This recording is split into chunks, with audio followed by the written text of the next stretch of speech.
مين كل ما يجي ينام ويشغل المروحه ويعليها امه تخش تعملها تاني على 5؟ المروحه ما بتتعتعش منك على 5، زهقت من الرقم ده. طب مين وهو صغير ما كانش بيحب يحل الواجب بتاع الخط غير وهو نايم على الارض؟ طب مين وهو صغير كان كل ما يشوف طياره يقعد ينادي عليها ويقول لها يا طياره مع السلامه مع السلامه؟ هو مش بابا راكب في الطياره ديت؟ هي ما بتروحش الفيوم؟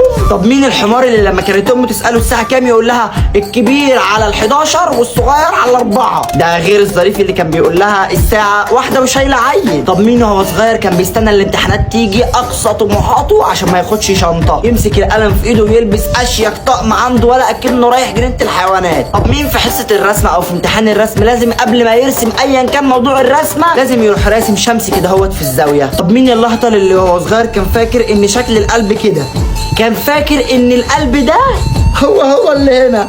طب ازاي يا جدع مرسوم هنا كده ازاي؟ وطبعا كنا كلنا نفس الطفل المتخلف اللي بيقفل باب التلاجة بالراحه عشان يشوف امتى اللمبه بتطفي. ده غير اللي في الصيف زي الحمار مش بيشغل تكييف ولا مروحه، لا بيفتح الفريزر يحط دماغه فيه. ده غير الجحش اللي بيطلع تلج من الفريزر وياكله عشان السقعه. طب مين عنده الصاحب البيض اللي مزاجه وكيفه يجيب التلجايه ويحطها لك في قفاك؟ يا ابن البرده. طب مين لما كان حد يقول له روح هات ميه يروح يشرب هو وينسى يجيب له الميه اصلا؟ طب مين وهو صغير كان بيحب يبقى مرمطون في المدرسه لما المستر يقول له خد ودي القلم والكراسه دولت للفصل الثاني فاكر نفسه مبعوث من الامم المتحده؟ كنا نحب شغل الاستعباد ونموت في شغل الاستكلاب، وربي يكون ما حد مسح السبوره غيري. طب مين لما كان يشوف عيل صغير في المواصلات امه شايلاه يفضل يعمل له كده